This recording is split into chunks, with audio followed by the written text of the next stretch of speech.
안녕하십니까. 이유근의 주식 사냥, 우주 사냥 이유근입니다.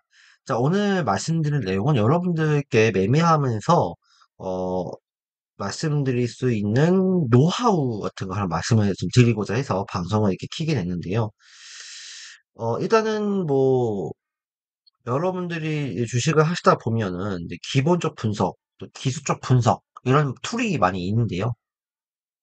우리가 봤을 때, 이제 기술적 분석이라는 거는, 이제 차트, 어떤 주가의 흐름을 보고서 매매하는 것을 말하고 기본적 분석은 이제 펀더멘탈 분석이라고 하죠. 기본적으로 이제 그 재무 분석을 통한 어떤 그런 기업의 분석 이런 게 이제 기본인데 사실 우리가 이제 주식을 매매하다 보면은 주식에서 기본적 분석과 기술적 분석 뭐 택하는 분들 뭐 예를 들어서 뭐 추가 투자자들의 대가 같은 사람들을 보면은 뭐 워런 버핏 같은 사람들은 특히 기본적 분석을 참 중요시하는 분들도 있고 한데 저는 제가 봤을 때는 이제 우리가 매매를 할 때는 기본적 분석과 기술적 분석을 모두 망라해야 된다. 모두 이제 그 병행을 해야 한다. 그렇게 보거든요. 예를 들어서 저는 그 기본적 분석보다는 기술적 분석이 더 중요하다고 보는 게 주가라는 거는 어쨌든 간에 선행 지표로서 역할을 하잖아요. 무슨 말이냐면 만약에 뉴스에서 경기 침체가 왔다라고 얘기를 하면 주가는 그로부터 6개월 전이나 뭐 1년 전이나 뭐 3개월 전이 됐든 반영이 되기 시작해요.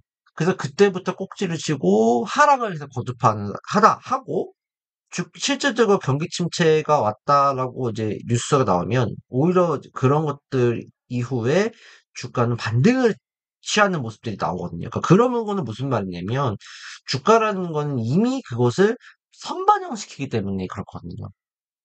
그리고 경기 침체가 와서 실질적으로 바닥을 이제 잡았다고 이제 생각을 하면 오히려 경기 침체가 왔다고 하지만 주가는 올라가는 모습을 보여줍니다. 그래서 기술적 분석을 좀 더 현명하게 해야 주가의 흐름을 파악해서 먼저 내가 이제 그 매매를 통한 수익을 창출할 수 있는 어떤 가능성이 높다는 거거든요.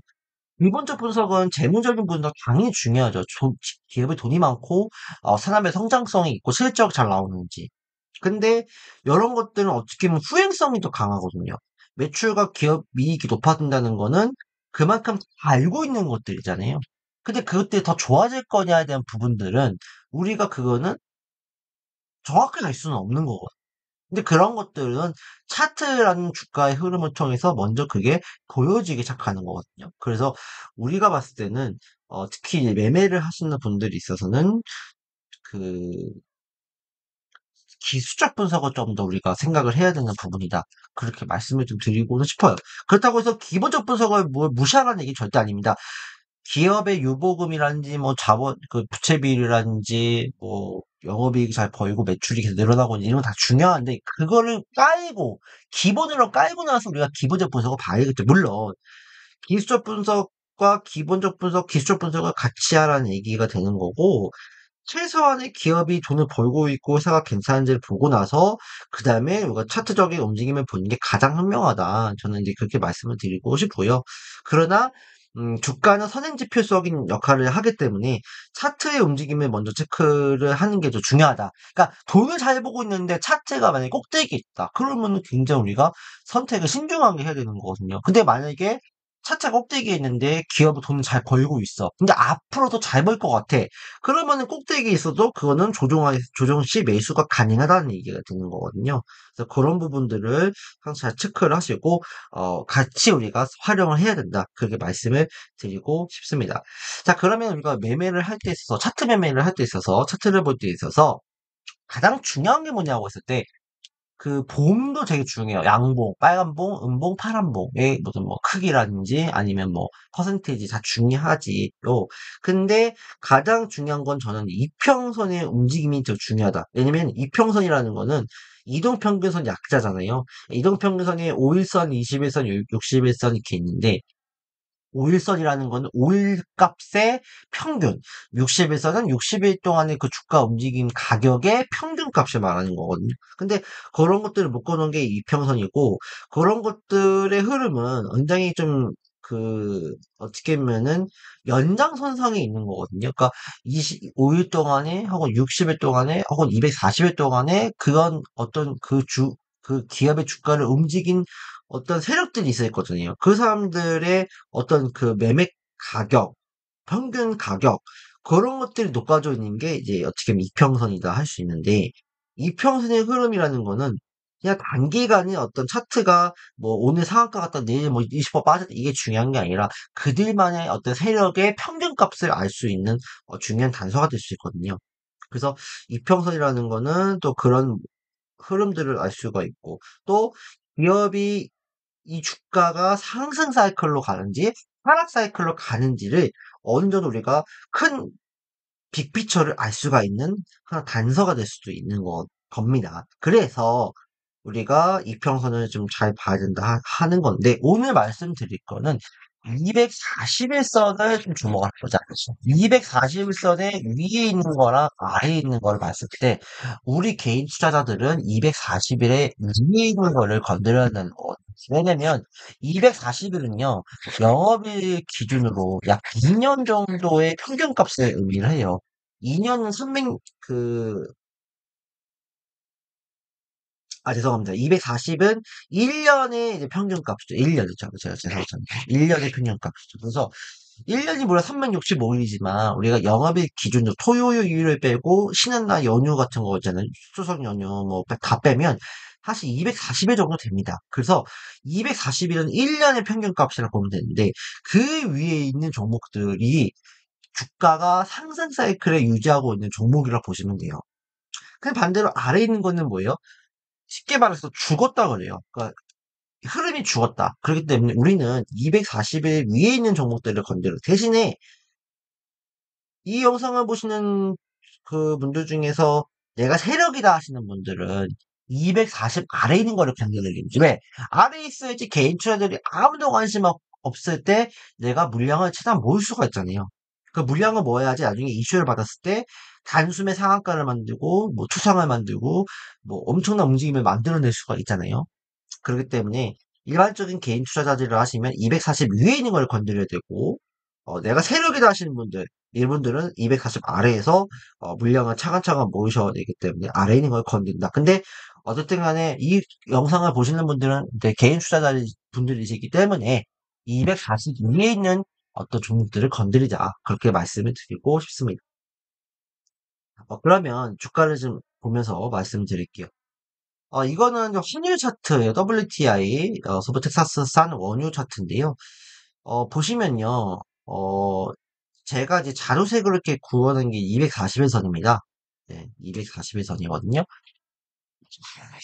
근데 이 자주색으로 딱 그어져 있는 이거 보시면 여선 위로 어떻게 보여? 주가가 올라가고 잠깐 조정받다가 올라가고 올라가 또 조정받다가 올라가잖아요. 또 조정받다가 올라가고. 그러니까 상승 추세가 유지가 되죠. 241일선은. 241선 위에서는 조정이 나와도 다시 올라가게 돼 있어요. 그러니까 떨어지더라도 걱정할 건 없다는 거죠. 그런데 딱 240을 이탈을 하죠, 한번. 이탈을 하면서부터 추세가 어떻게 되죠? 240을 이 자주색선을 주가가 이탈하면서부터 떨어지기 시작하면 어떻게 돼요? 계속 떨어지거든요. 그래서 이거는 뭐다? 240의 하락 추세잖아요. 그러니까 이럴 때는 우리가 어떻게 해야 된다? 개인들은 건들면은 안 된다는 거죠. 그쵸? 그래서 240의 위에 있는지, 위에 있는 종목인지, 아니면 아래에 있는 종목인지, 요거를 체크해야 되는 거야. 그러니까 아래에 있는 거는 우리가 건들지 마. 왜? 하락으로 갈 수 있는 확률이 높다는 거죠. 이렇게 올라가는 척 하다가 또 내려가고, 올라가는 척 하다가 내려가고, 올라가는 척 하다가 내려가고. 그다가 지금 보시면은 2023년 7월 말부터 다시 주가가 240일선을 돌파를 하잖아요. 그러니까 이때부터 다시 어떻게 돼요? 다시 상승 추세로 가는 모습을 보여주잖아요. 그래서 떨어져도 다시 올라가죠. 그러니까 이런 모습을 봤을 때 주가는 240 위와 아래의 영역에서 우리는 위에 쪽을 건드려야 된다. 그렇게 말씀을 드리는 겁니다. 그 다음에 뭐 삼성전자, 하이닉스도 보면은 딱 나와요. 답이. 자, 자주색이 240이라고 했죠. 240 아래 있을 때는 아래로 하방이에요. 하방으로 꽂아요, 이렇게.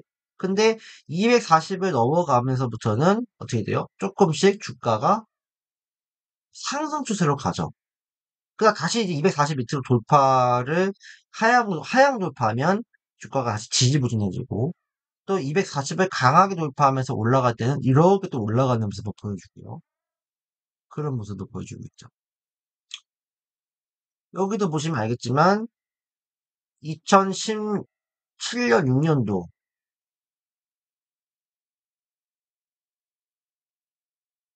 하이닉스 차트의 모습을 보고 계신데요. 자주색 위에서 어떻게 해요? 계속적으로 움직이죠. 조- 올라갔다가 조정받고, 올라갔다가 조정받고, 올라갔다가 또 조정받고. 그러니까 올라갔다 조정받고, 올라갔다 조정받다 반복되는 거예요. 근데 이게 240 위에 있으면 보통적으로는 떨어져도 다시 올라가기 마련이라는 거죠. 왜? 이거는 상승 사이클이니까. 기업의 상승 사이클일 수도 있고, 주가의 상승 사이클일 수도 있기 때문에. 근데 이게 잘 올라가다가 240을 이탈을 해버리는 순간부터는 어떻게 돼요? 이때부터는 우리가 조심해서 봐야 된다. 이때부터는 우리가 이거는 다시 상승 사이클이 끝나고 하락 사이클로 갈 수 있겠구나. 그렇게 보고 우리가 조심해야 된다라고 생각하고 접근을 해야 한다는 얘기가 되는 거죠. 하나만 더 볼게요.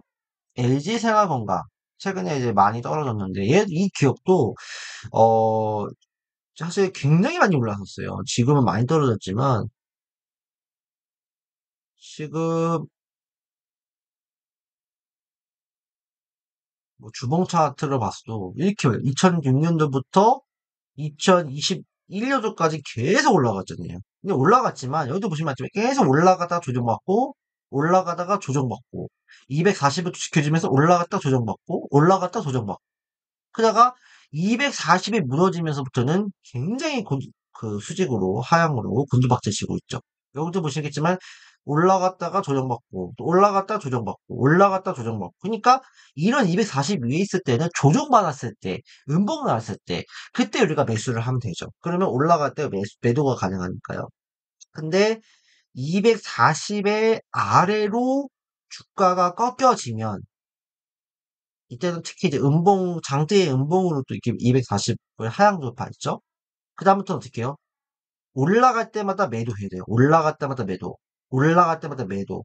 매도해야 돼요. 매도해야 돼요. 이거 어떻게, 안 그러면 계속 떨어져. 150만 원 들고 계신 분들이 계속 떨어지니까 이게 어떻게 됐어요, 지금? 150만 원 들고 계신 분들 지금 40만 원, 30만 원까지, 40만 원까지 떨어졌잖아요. 그러니까 말해서 80%까지 떨어진 거예요. 그러니까 이렇게 되기 때문에 241선 아래에 있는 종목을 우리가 건드리지 말자. 241선 위에 있는 종목을 건드리자. 그렇게 말씀을 드리는 겁니다. 그래서 예전에 제가 뭐 계속적으로 말씀드렸던 뭐 롱복 관련도 다 보면 그렇게 돼 있었거든요. 제가 물론 그 2023년 7월부터 이제 여러 방송을 처음 시작했는데 이때도 제가 이제 막 QXO 말씀드렸을 때도 QXO도 사실 제가 이제 제 뭐 아는 분들에게는 QXO를 2022년도 1년도 이때도 말씀드렸어요. 그래서 QXO가 앞으로 로봇에 대한 산업의 성장이 예상이 된다. 수술 로봇도 잘 만들고 실적이 나오고 있기 때문에 QXO 잘 보자 했을 때 반응이 되게 안 좋았어요. 되게 무슨 뭐 듣보잡도 아니고 뭐 이런 기업이 다 있냐. 근데 이게 이제 올라가기 시작하다가 제가 이제 다시 한번 제가 이때는 말씀을 안 드리고 이때는 뭐 팔아라 했지만 2023년 7월부터 다시 말씀드렸어요. 왜? 이 얘가 이렇게 올라갔을 때 만약에 테마주였었으면 얘가 완전 이렇게 고꾸라졌을 거예요. 이렇게 하락해서 이렇게 고꾸라졌을 거거든요. 근데 얘는 뭐예요? 240에서는 지지하고 있잖아요. 240일 아래로 깨지지 않고 위로 버텨주는 모습을 보여주잖아요.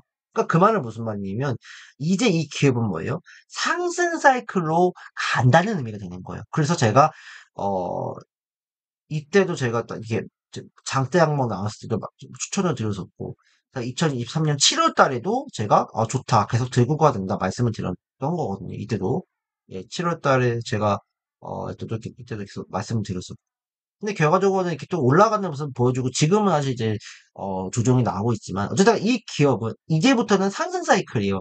상승 사이클이 대세가 된다. 대세적인 상승 사이클을 가면 이게 상승 추세가 1년이 갈지 뭐 10년이 갈지는 알 수는 없어요. 그러니까 계속 올라 아까 LG 생활건강처럼 2006년부터 계속 올라갈 수도 있는 거고. 그러니까 오히려 이럴 때는 조정 나왔을 때 매수하는 전략이 쓰는 게 맞다는 거거든요. 그래서 제가 퀴렉스라는 종목을 계속 말씀을 드렸던 이유로 이제는 대세 상승에 들어갔다. 또 뭐 T로보틱스도 마찬가지죠. 제가 계속 이때도 말씀을 드렸고 또 올라갔잖아요. 그러니까 얘는 뭐냐면 240 위에서 돌고 있잖아요. 그러니까 말씀드릴 수밖에 없었던 부분인 거예요. 또 뭐 최근에 뭐 제약바이오 말씀드렸어도 한우바이오 파마 이런 것들도 240 위에서 주가가 이제 움직이고 있잖아요. 그러니까 얘는 뭐 조금씩 상승 추세로 가고 있는 모습을 만들고 있고 오늘도 여전히 그 신고가 영역을 가고 있는 모습을 보여주고 있잖아요. 그러니까 이렇게 봤을 때도 이렇게 우리가 240 아래에 있는 거와 위에 있을 때 위에 있는 종목들을 우리가 건드려야 승산이 있는 싸움이 된다. 그렇게 말씀을 드리는 거예요. 예를 들어 말씀드리면 240에 240에 아래에 있을 때 어떻게 됐어요? 무너졌잖아요. 240에 아래에 있을 때는. 그러니까 여러분들이 240에 아래에 있는 종목들을 건드리면 이렇게 어려운 상황이 되는 거고 반대로 240에 위에 있는 종목을 내가 건드리면 오히려 좋은 어떤 그 상승을 만들어 볼 수가 있다.